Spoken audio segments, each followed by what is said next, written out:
हे मागच्या 10 दिवसापासून हे शिबिर आयोजित केलेलं होतं। या शिबिरामध्ये ई श्रम कार्ड, आयुष्यमान कार्ड आणि आभा कार्ड या योजना संदर्भात आणि जे कामगार वर्ग आहे, जे महिला भगिनी आहेत किंवा जे कामगार बंधू आहेत, अशा लोकांसाठी जे उपयुक्त आहे त्या योजनाच्या माध्यमातून ई श्रम कार्ड, आभा कार्ड आणि आयुष्यमान कार्ड याचा आम्ही मोफत नोंदणी आणि मोफत वाटप हा कार्यक्रम आम्ही आज आयोजित केला।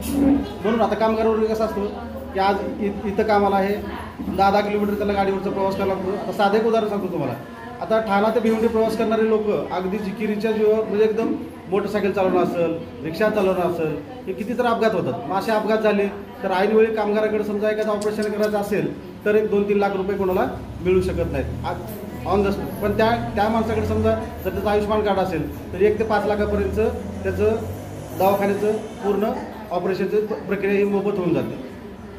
प्रत्येक व्यक्तीला हेल्थ इन्शुरन्स काढणं अफोर्डेबल नसतं। प्रत्येक व्यक्ती जी आहे ती दवाखान्यात गेली तर त्यांना काय उपचार करायचे याच्याबद्दल माहिती नसते किंवा पैसा कसा उभा करायचा याच्याबद्दल माहिती नसते। त्याच्यासाठी शासनाने आपल्याला आयुष्यमान भारत कार्डची सोय दिलेली आहे। आज इथे महिलांचं शिबिर आपण भरवण्यात आलेल्या शासकीय योजना होत्या आणि या योजनेमध्ये महिलांना कोणता फायदा होणार त्या संदर्भात काय सांगा? महिलांना शासकीय योजनेची माहिती मिळावी आणि तळागाळातल्या ज्या महिला आहेत त्यांना शासन काय करतं आणि काय योजना देतात, कुठल्या योजनेचा लाभ कसा घ्यायचा, त्या महिलांना कसं कळणार, कसं समजावणार, काय पेपर्स काय लागतील, हे सगळ्यांना कन्फ्युजन असतं। त्यामध्ये ते कन्फ्युजन घालवण्याचं आणि त्यांची एक भीती घालवण्याची आणि शासनाकडून ज्या योजना येतील त्यांचा लाभ कसा घ्यायचा हे आम्ही मार्गदर्शन करतो।